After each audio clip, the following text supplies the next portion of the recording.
পরীক্ষার রাতে পড়ার জন্য কার্যকরী কিছু টিপস নিচে দেওয়া হলো। ১. পরিকল্পনা করুন। পরীক্ষার আগে রাতে কি কি বিষয় পড়তে হবে আর একটি তালিকা তৈরি করুন। গুরুত্বপূর্ণ অধ্যায় বা বিষয় আগে ঠিক করে নিন। সময় নষ্ট না করে নির্দিষ্ট লক্ষ্য নিয়ে পড়তে শুরু করুন। ২. সংক্ষিপ্ত নোট ব্যবহার করুন। আগে থেকে তৈরি করা নোট বা গুরুত্বপূর্ণ পয়েন্টগুলো পড়ুন। বইয়ের সম্পূর্ণ অধ্যায় পড়ার চেষ্টা না করে গুরুত্বপূর্ণ তথ্য এবং ধারণাগুলো যাচাই করুন। ৩. সময় ভাগ করুন।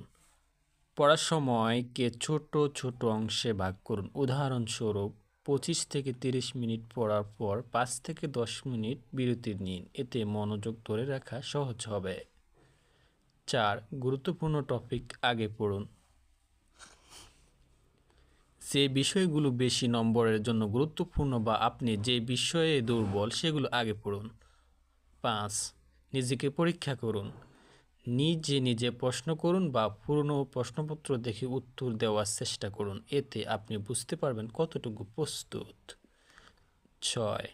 আরামদায়ক পরিবেশ তৈরি করুন। শান্ত ও আরামদায়ক জায়গায় বসে পড়ুন। পড়ার জায়গায় অপ্রয়োজনীয় জিনিস রাখবেন না, যেন মনোযোগে ব্যাঘাত না ঘটে। ৭ অর্থাৎ ৭. পর্যাপ্ত পানি পান করুন। জাগ্রত থাকতে এবং মনোযোগ ধরে রাখতে পর্যাপ্ত পানি পান করুন। রাতে জাগার প্রয়োজন হলে সতর্ক থাকুন। দীর্ঘ সময় জেগে থাকার প্রয়োজন হলে হালকা চা কফি পান করতে পারেন, তবে ঘুম পুরোপুরি বাদ দেওয়ার চেষ্টা করবেন না। অন্তত ৫ থেকে ৬ ঘন্টা ঘুম খুবই জরুরি।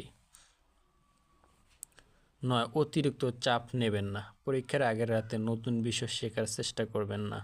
শুধু যা শিখছেন তা পুনরায় ঝালাই করুন বা রিভাইজ করুন।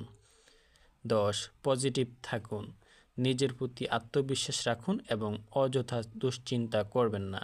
সঠিক পরিকল্পনা ও মনোযোগ থাকলে পরীক্ষার আগের রাতেও ভালো প্রস্তুতি নেওয়া সম্ভব। আশা করি ভিডিওটি আপনাদের জন্য খুব হেল্পফুল হয়েছে।